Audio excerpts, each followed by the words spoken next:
안녕하세요. 퇴근길 경제 7분입니다. 경기는 안 좋은데 물가는 왜 안 떨어질까요? 이게 지금 경제에서 가장 이상한 부분입니다. 요즘 많은 분들이 이렇게 느끼고 있습니다. 경기는 그렇게 좋은 것 같지 않습니다.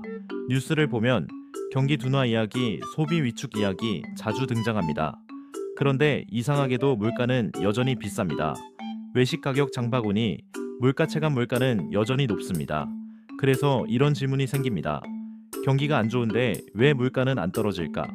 오늘은 이 질문에 대해 쉽게 이야기해 보겠습니다. 먼저 우리가 알고 있는 기본적인 경제 원리는 이렇습니다. 경기가 좋아지면 사람들이 돈을 많이 씁니다.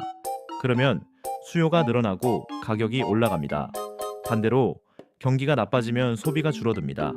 그래서 보통은 가격도 같이 내려가는 것이 자연스러운 흐름입니다. 그런데 지금은 조금 다른 모습이 나타나고 있습니다. 경기 분위기는 그렇게 강하지 않은데 물가는 쉽게 내려가지 않습니다. 이 현상에는 몇 가지 이유가 있습니다. 첫 번째 이유는 비용 상승 구조입니다. 최근 몇 년 동안 기업들의 비용이 크게 올라갔습니다. 원자재 가격, 에너지, 비용, 인건비까지 여러 가지 비용이 전체적으로 상승했습니다. 이렇게 한번 올라간 비용은 쉽게 내려가지 않습니다. 그래서 기업들도 가격을 쉽게 낮추기 어렵습니다. 두 번째는 가격의 하방 경직성입니다. 이 말은 가격은 올라갈 때는 빠르지만 내려갈 때는 느리다는 뜻입니다. 예를 들어 식당 가격을 생각해보면 쉽습니다. 재료값이 올라가면 가격은 비교적 빠르게 올라갑니다. 하지만 재료값이 조금 내려간다고 해서 가격이 바로 내려가지는 않습니다. 그래서 전체적으로 물가는 천천히 내려가는 구조를 가집니다. 세 번째는 서비스 물가입니다. 최근 물가 상승에서 중요하게 보는 부분이 바로 서비스 물가입니다. 외식, 교육, 의료 이런 분야는 한번 가격이 올라가면 쉽게 내려가지 않습니다. 그래서 전체 물가를 계속 높은 상태로 유지시키는 역할을 합니다. 네 번째는 기대 심리입니다. 사람들이 앞으로도 물가가 오를 것이라고 생각하면 기업들도 가격을 쉽게 내리지 않습니다. 소비자들도 가격이 더 오르기 전에 구매를 하려고 할 수 있습니다. 이런 심리가 물가를 유지시키는 역할을 하기도 합니다. 그래서 지금 경제에서는 이런 현상이 나타납니다. 경기는 완전히 강하지 않지만 물가는 쉽게 내려가지 않는 상황. 이런 상황을 경제에서는 조금 복잡한 국면으로 봅니다. 그렇다면 이 상황에서 가장 중요한 변수는 무엇일까요? 바로 유가와 금리입니다. 유가가 다시 올라가면 물가는 다시 자극될 수 있습니다.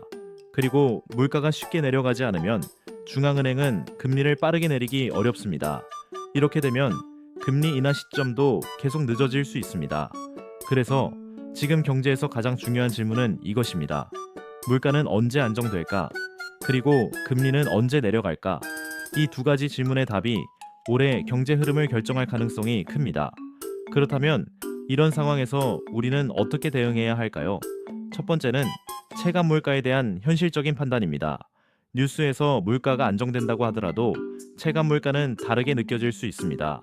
그래서 개인 소비를 할 때는 조금 더 현실적인 기준으로 판단하는 것이 중요합니다. 두 번째는 변동성에 대비하는 것입니다.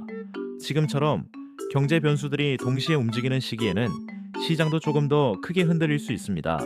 그래서 중요한 결정은 조금 더 신중하게 접근하는 것이 필요합니다. 세 번째는 경제 흐름을 함께 보는 습관입니다. 물가만 보는 것이 아니라 금리, 유가, 환율 이 세 가지를 함께 보면 경제를 훨씬 더 입체적으로 이해할 수 있습니다. 오늘 내용을 정리해 보겠습니다. 경기가 완전히 좋지 않더라도 물가는 쉽게 내려가지 않을 수 있습니다. 그 이유는 비용 상승 가격 구조, 서비스 물가, 그리고 기대 심리 때문입니다. 그래서 지금 경제는 단순한 경기 흐름이 아니라 여러 요소가 동시에 작용하는 복합적인 구조를 보이고 있습니다. 오늘 영상이 도움이 되셨다면 구독과 좋아요 부탁드립니다. 퇴근길 경제 7분이었습니다. 감사합니다.